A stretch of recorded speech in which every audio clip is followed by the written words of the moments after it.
Katha Upanishad.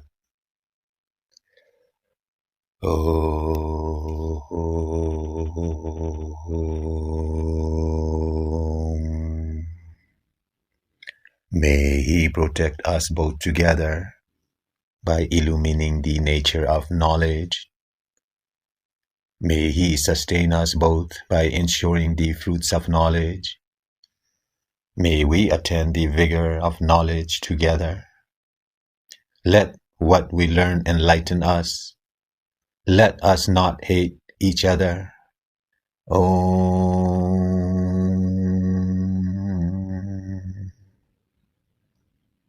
Peace, peace, peace.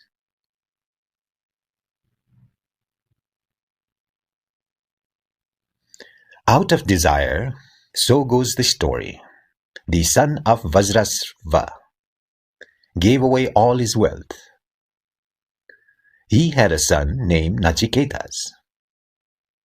Though young, faith possessed him as presents were being brought, he thought. Water has been drunk for the last time by these cows. Grass has been eaten for the last time. They have yielded all their milk and are devoid of the powers of the organs. Those worlds are indeed joyless where he goes who offers these. He then said to his parent, Father, to whom wilt thou give me?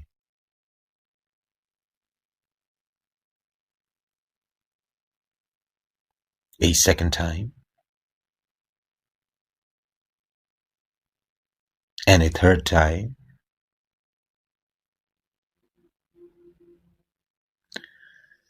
To him, the father said, To death I give thee.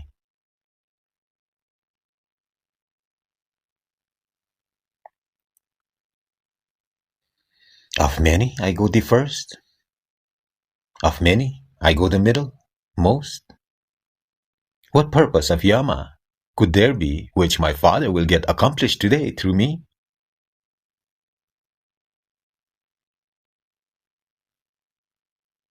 Think how your ancestors behaved. Behold how others now behave. Like corn, man decays, and like corn, he is born again.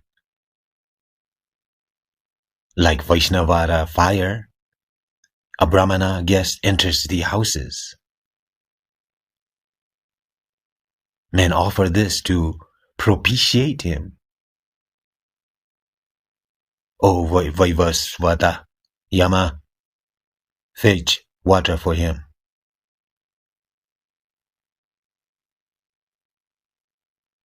Hope, expectation, association with the effects, pleasant discourse, sacrifice, acts of pious liberality, sons and cattle, all these are destroyed in the case of the man of little intellect, in whose house a Brahmana dwells without food.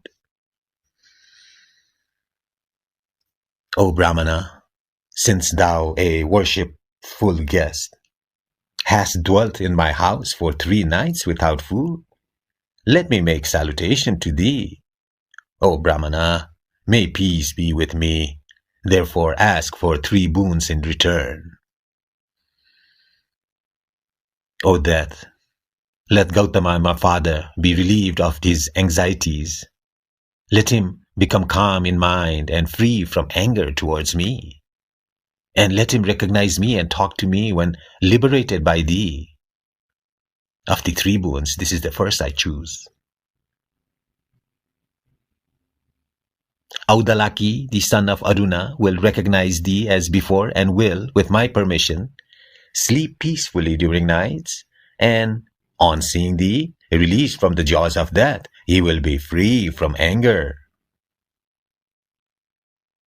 There is no fear in heaven, nor art thou there, nor is there any fear from old age. Transcending both hunger and thirst, and rising above grief, man rejoices in heaven. O death, thou knowest the fire that leads to heaven. Instruct me, whom am endowed with faith, about that fire by which those who dwells in heaven attain immortality. This I choose for my second boon. I will teach thee well. Listen to me and understand, O Nachiketas. I know the fire that leads to heaven. Know that fire which is the means for the attainment of heaven and which is the support of the universe and located in the cavity. Death told him of the fire, the source of the worlds, the sort of bricks for raising the sacrificial altar, how many, and how to kindle the fire. And Nachiketas too repeated it as it was told. Then Death, becoming delighted over it, said again. The exalted one, being pleased, said to him, I grant thee again another boon now. By thy name itself shall this fire be known, and accept thou this necklace of manifold forms. Whoso kindles the Nachiketa's fire thrice, and becomes united with the three and does the threefold karma, transcends birth and death. Knowing the omniscient one, born of Brahma, bright and adorable, and realizing it, he attains to surpassing peace. He who, knowing the three, piles up the Nachiketa fire with this knowledge, throws off the chains of death even before the body falls off, and rising over grief, rejoices in heaven. This is the fire, O Nachiketas, which leads to heaven, and which thou hast chosen for the second boon. Of this fire, people will seek and speak as thine indeed. O Nachiketas, choose the third boon.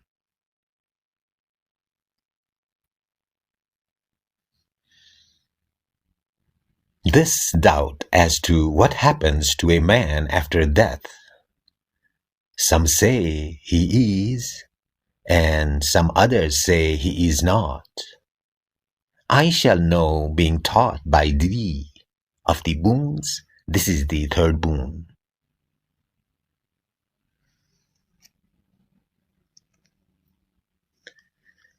Even by the gods this doubt was entertained in days of yore. This topic, being subtle, is not easy to comprehend. Ask for some other boon, O Nachiketas. Don't press me. Give up this boon for me. Nachiketas said, Since even by the gods was doubt entertained in this regard, and since thou sayest, O Death, that this is not easily comprehended, no other preceptor like thee can be had to instruct on this, nor is there any other boon equal to this. Ask for sons and grandsons who will live 100 years. Ask for herds of cattle, elephants, gold, and horses, as also for a vast extent of earth, and thyself live for as many autumns as thou dearest.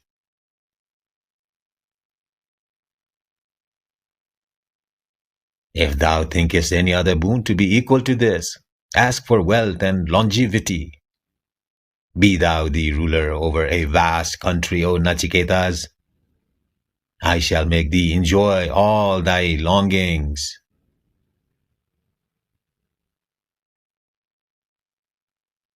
what all things there are in the human world which is desirable, but hard to win.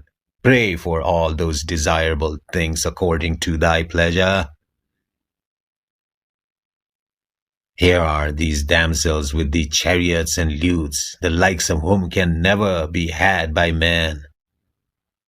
By them given by me, get thy services rendered, O Nachiketas. Do not ask about that.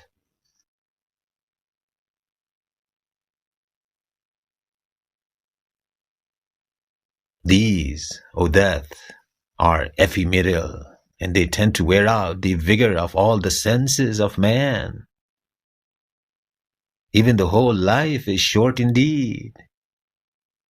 Be thine alone the chariots, be thine the dance and music.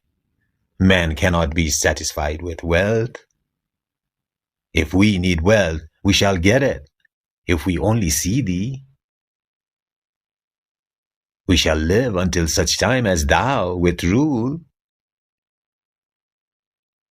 But the boon to be asked for by me is that alone.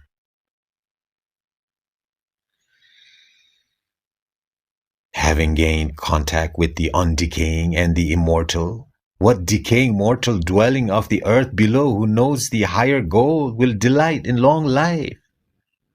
After becoming aware of the transitoriness of beauty, Varyan, and sport, Rati, and the joy, Pramoda thereof, O Death, tell us of that, of the great beyond, about which man entertained doubt. Nachiketas does not pray for any other boon than this which enters into the secret that is hidden. Different is that which is preferable, and different indeed is the pleasurable. These two, serving different purposes, blind man. Good accrues to him who, of these two, chooses the preferable. He who chooses the pleasurable fails from the goal. The preferable and the pleasurable approach man. The intelligent ones examines both and separates them. Yea, the intelligent one prefers the preferable to the pleasurable. Whereas the ignorant one selects the pleasurable for the sake of yoga, attainment of that which is not already possessed, and kshama, the preservation of that which is already in possession. Thou hast relinquished, O Nachiketas, all objects of desire, dear and of covetable nature, pondering over their worthlessness. Thou hast not accepted the path of wealth in which perish many a mortal. What is known as ignorance and what is known as knowledge are highly opposed to each other and leads to different ways. I consider Nachiketas to be aspiring after knowledge, for desires, numerous though they be, did not tear thee away. Living in the midst of ignorance and deeming themselves intelligent and enlightened, the ignorant go round and round, staggering in crooked paths like the blind led by the blind. The means of attaining the other world does not become revealed to the non-discriminating one, who, deluded by wealth, has become negligent. He who thinks this world alone is and none else comes to my kingdom again and again. Of the self, many are not even able to hear. Him, many, though they hear, do not comprehend. Wonderful is the expounder of the self and attainer proficient. The knower of the self, taught by an able preceptor, is wonderful.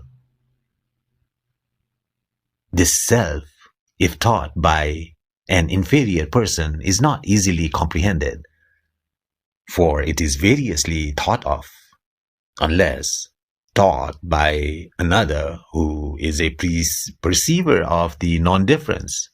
There is no way of comprehending it, for it is not arguable and is subtler than subtlety. This knowledge of the self, attained by thee, cannot be had through argumentation, O dearest. This doctrine, only if taught by some teacher other than a logician, leads to right knowledge. Oh, thou art rooted in truth. May a questioner be ever like thee, O Nachiketas. I know that the treasure is impermanent, for that which is constant cannot be reached by things which are not constant. Therefore, has the Nachiketa fire been kindled by me with impermanent things, and I have attained the eternal, the fulfillment of all desires, the support of the universe, the endless fruits of sacrifice, the other shore of fearlessness, the extensive path, which is praiseworthy and great, and also thy own exalted state, seeing all these thou hast, intelligent as thou art, boldly rejected them. The intelligent one, knowing through concentration of mind, the self that is hard to perceive, lodged in the innermost recess, located in intelligence, seated amidst misery and ancient, abandons joy and grief. Having heard this and grasped it well, the mortal, separating the virtuous being and attaining this subtle self, rejoices, having obtained that which causes joy, the abode of Brahman, I think, is wide open unto Nachiketas. Tell me of that thou seest as distinct from virtue, distinct from vice, distinct from effect and cause, distinct from the past and the future. The goal which all the Vedas expound, which all austerities declare, and desiring which aspirants resort to brahmacharya, that goal, I tell thee briefly, it is this Om.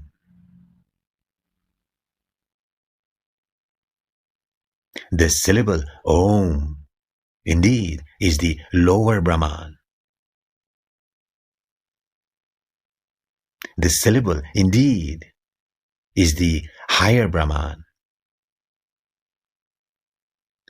Whoso knows this syllable, indeed, attains whatsoever he desires. This support is the best.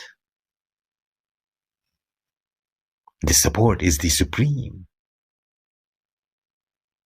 Knowing this support, one is magnified in the world of Brahman. The intelligent self is not born, nor does it die. It did not come from anywhere, nor did anything come from it. It is unborn, eternal, everlasting, and ancient, and is not slain even when the body is slain. If the slayer thinks he slays it, And if the slain thinks of it as slain, both these do not know, for it does not slay, nor is it slain. The self that is subtler than the subtle, and greater than the great, is seated in the heart of every creature. One who is free from desire sees the glory of the self through the tranquility of the mind and senses, and becomes absolved from grief. While sitting, it goes far. While lying, it goes everywhere. Who other than me can know that deity who is joyful and joyless? The intelligent one, having known the self to be bodiless, to be firmly seated in things that are perishable, and to be great and all-pervading, does not grieve. The self cannot be attained by the study of the Vedas, nor by intelligence, nor by much hearing. Only by him who seeks to know the self can it be attained. To him, the self reveals as its own nature.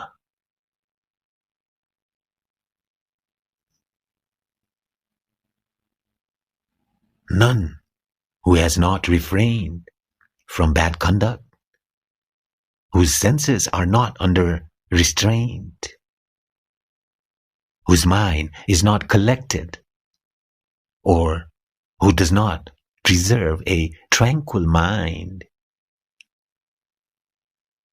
can attain this self through knowledge.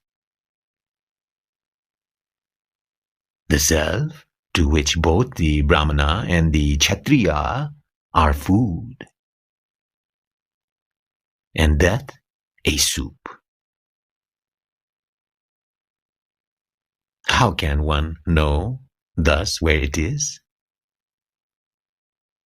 The knowers of Brahman and those who kindle the 5 fires and propitiate the Nachiketa fire thrice speak of as light and shade. The two that enjoy the results of righteous deeds entering within into the body, into the innermost cavity of the heart, the supreme abode of Brahman.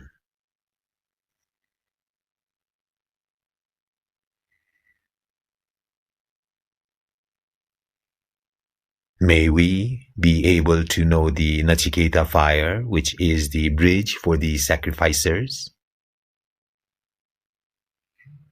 as also the imperishable Brahman, fearless, as well as the other shore for those who are desirous of crossing the ocean of samsara.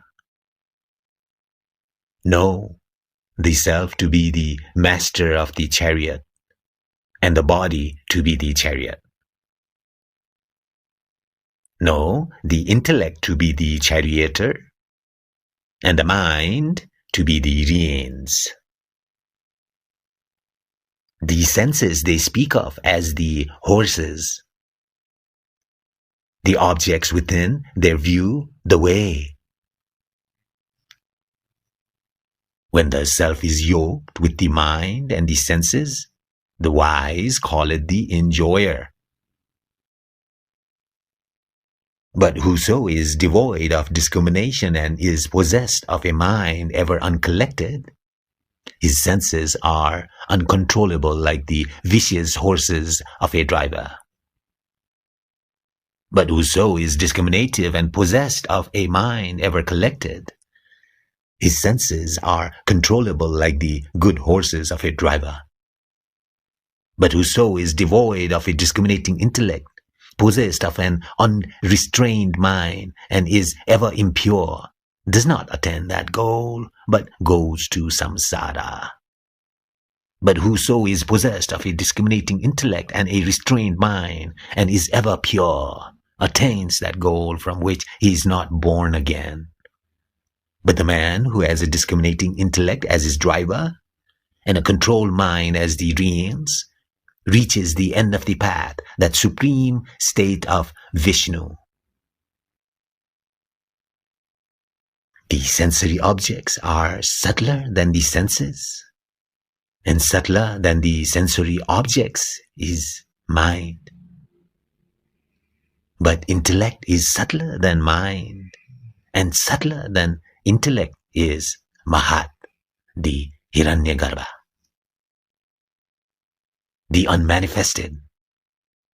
Avyakta is subtler than Mahat, the Hiranyagarbha, and subtler than the unmanifested is Purusha. There is nothing subtler than Purusha. That is the end, that is the supreme goal.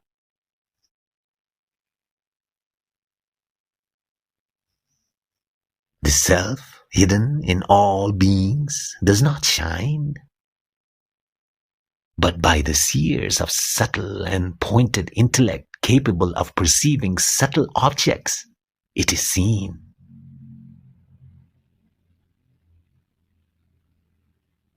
Let the wise man merge speech in his mind, merge that mind into intelligent self, and the intelligent self into the Mahat.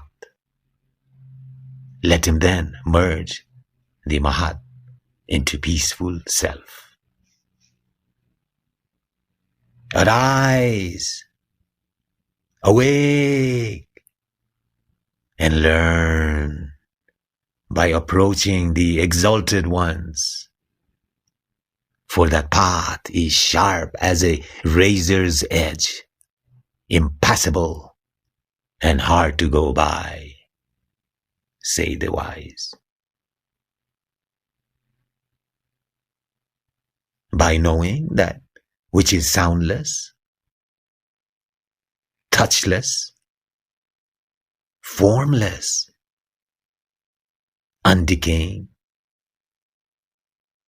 is also tasteless, eternal, odorless, beginningless, endless.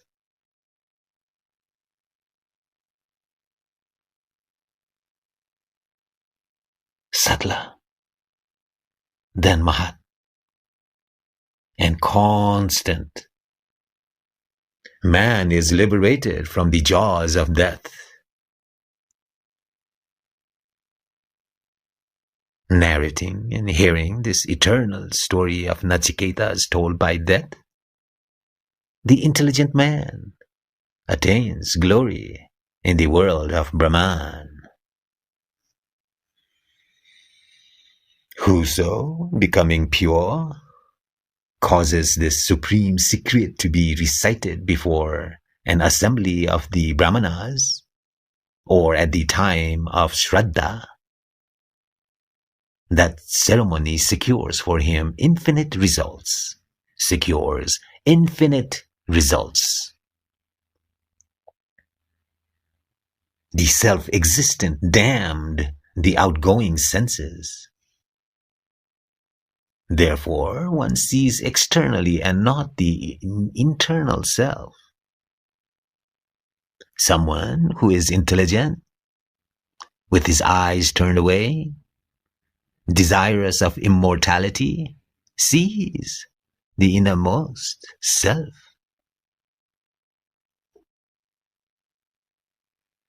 The unintelligent go after outward pleasures. They fall into the meshes of widespread death. But the intelligent, having known immortality to be constant, Never covet here objects that are inconstant. By the self, a man knows form. By the self, knows the taste, odor, sound, touch. By the self, the sexual joy. What remains here unknowable to the self? This verily is that thou seekest. Knowing that great and all-pervading self by which one sees, both in the sleep and the waking states, the intelligent man grieves no more.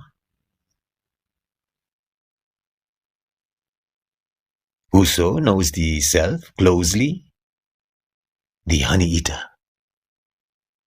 the supporter of the vital ears and the lord of the past and the future, will not henceforward protect himself. This verily is that thou seekest. He who perceives the firstborn that came into being from tapas, before the waters, and that entering into the cavity of the heart is seated there. He perceives that very Brahman. This verily is that thou seekest. He who perceives this Aditi that comes into being as the prana, comprising all the gods, that is manifested along with the elements, and that, entering into the cavity of the heart, is seated there. He perceives that very Brahman. This verily is that thou seekest. The sacrificial fire lodged in the two Aranis, even as the fetus is carefully borne by the pregnant woman, is fit to be worshipped every day by men who are wakeful and possessed of the oblation. This verily is that thou seekest. On that from which the sun raises and in which it sets are fixed all the gods. None ever goes beyond that. This verily is that thou seekest. What indeed is here is there. What is there is here again. Whoso here sees as though different passes from death to death. By mind alone is this attainable. There is no difference here whatsoever. Whoso here sees as though different passes from death to death.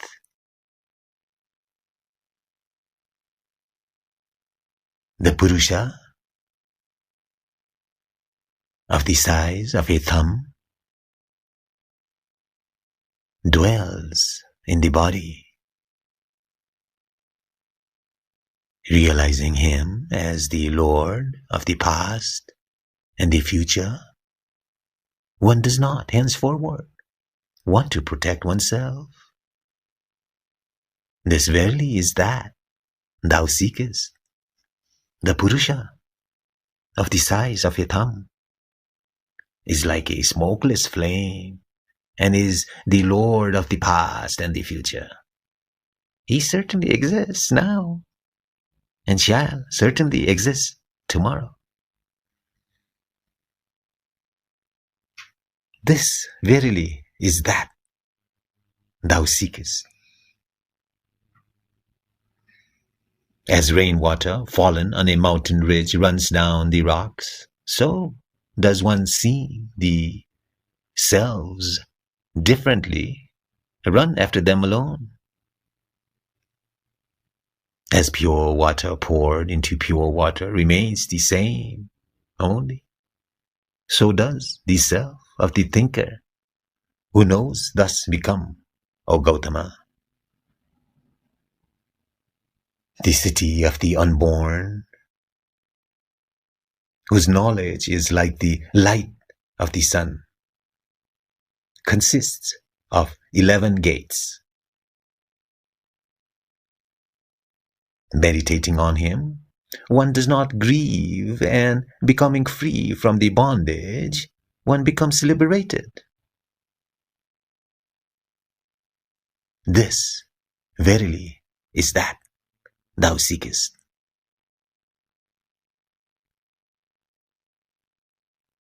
As mover, like the sun, he dwells in heaven.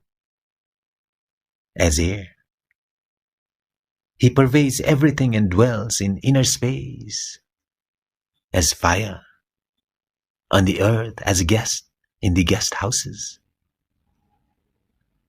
He dwells in men, dwells in the gods, dwells in the truth, and dwells in space. He is all that is born in water, and all that is born on earth, all that is born in sacrifices, and all that is born on the mountains. He is unchanging and great. He raises the prana upward and casts the apana downward. All the gods worship him, who is adorable and seated in the middle.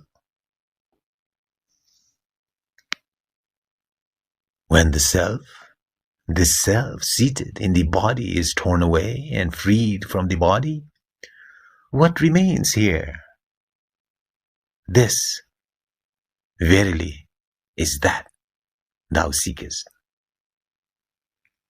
Not by prana, not by apana does a mortal live, but all live by something else on which these two depend. I will describe to thee, O Gautama, this secret ancient Brahman, and also what becomes of the self after death. Some jivas enter the womb for assuming bodies. Others go into the unmoving in accordance with their karma and with their knowledge. This Purusha, who is awake when all are asleep, greeting all things cherished, is certainly pure. That is Brahman. That is called the immortal.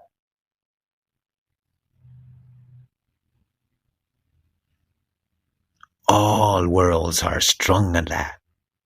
None passes beyond that. This, verily, is that thou seekest. Just as fire, though one, having entered the world, assumes a separate form in respect of every form, so does the indwelling self of all beings, though one, assume a form in respect of every form and is outside it.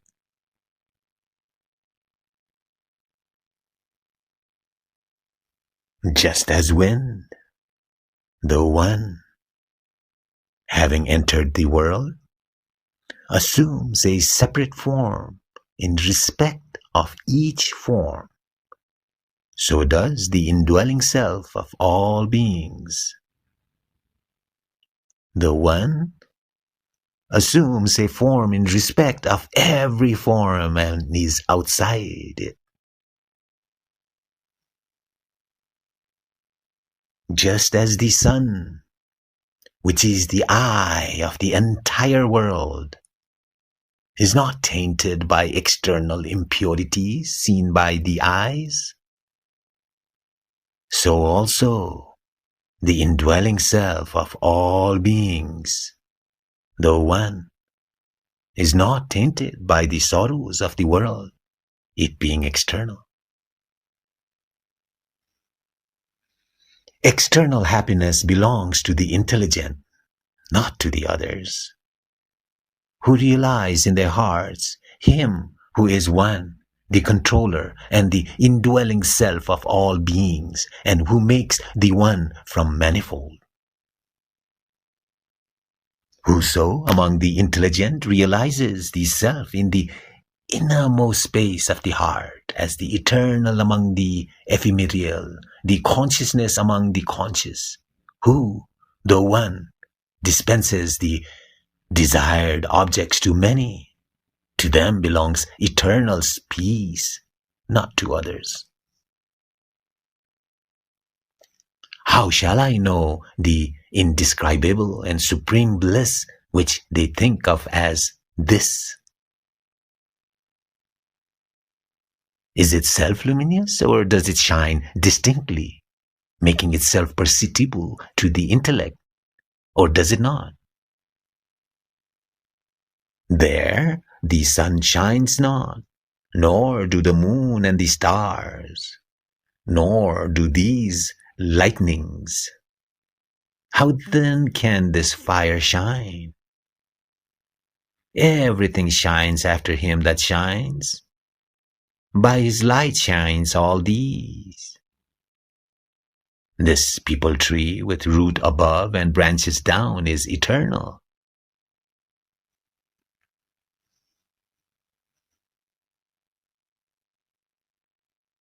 That is certainly pure. That is Brahman, and that is called immortal. On that are strung all the worlds. None passes beyond that. This, verily, is that thou seekest. All the universe, evolved, moves in prana, the most frightful like an uplifting thunderbolt. Those who know this become immortal. For fear of him, fire burns. For fear of him, shines the sun. For fear of him, Indra and Vayu function. For fear of him, death, the fifth, stalks on the earth. If one could know here prior to the falling of the body, one becomes liberated. If not, one becomes fit to be embodied in the worlds of creatures. As in a mirror, so in one's intellect. As in a dream, so in the world of mains. As seen in Vata, so in the world of Gandharvas. As seen in the case of shade and light, so in the world of Brahma. The intelligent man, having known the different nature of the senses originating separately, as also their rising and setting, does not grieve. The mind is subtler than the senses. Subtler than the mind is the intellect. Hiranyagarbha, the Mahat,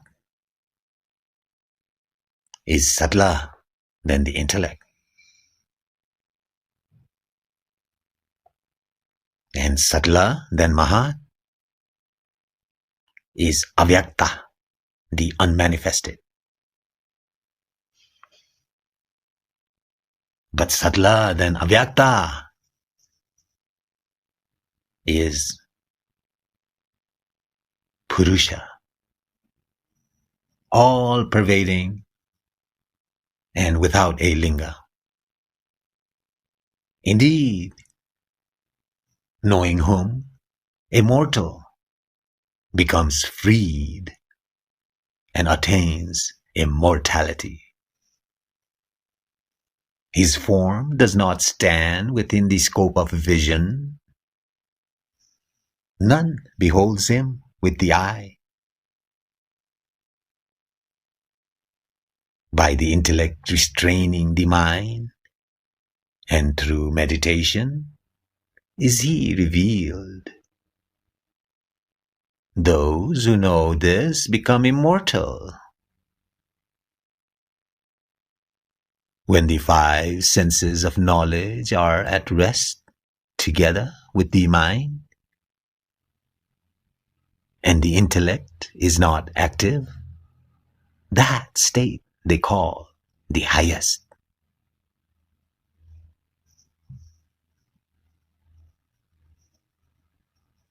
That steady restraint over these senses they regard as yoga. Then one becomes vigilant.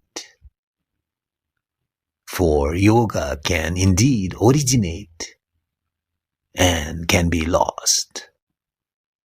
Not by speech, not by mind, not by the eye can it be attained. Except in the case of one who says it exists. How can it be known to anyone else? The self should be apprehended as existing, and also as it really is. Of these two aspects, to him who knows it to exist, its true nature is revealed.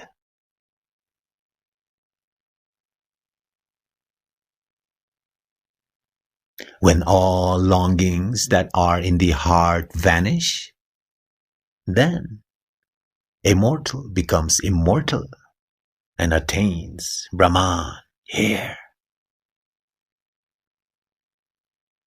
When all the nuts of heart are cut asunder here, then a mortal becomes immortal. Only this much is the instruction.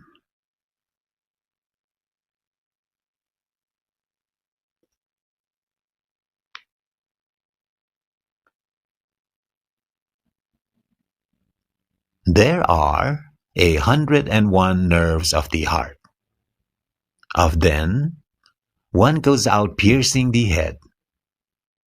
Going up through that, one attains immortality.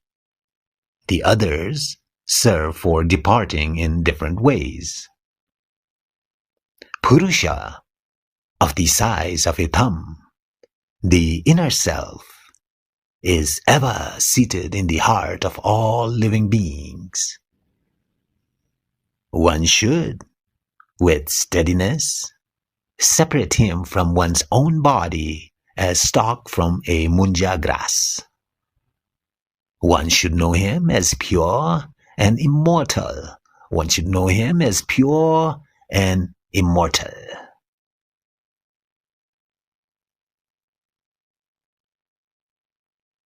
Nachiketas, then, having acquired this knowledge imparted by death, as also the instructions on yoga in entirety, attained Brahma, having become dispassionate and deathless, so does become anyone else also who knows the inner self thus.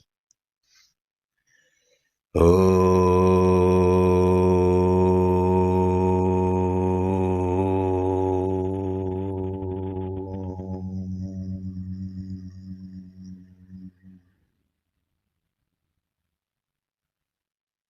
He protect us both together by illumining the nature of knowledge. May He sustain us both by ensuring the fruits of knowledge. May we attain the vigor of knowledge together. Let what we learn enlighten us. Let us not hate each other.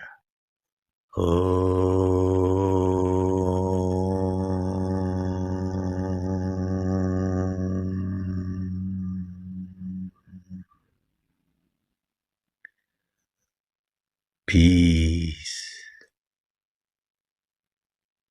Peace. Peace. Here ends the Katha Upanishad as contained in the Krishna Yajurveda.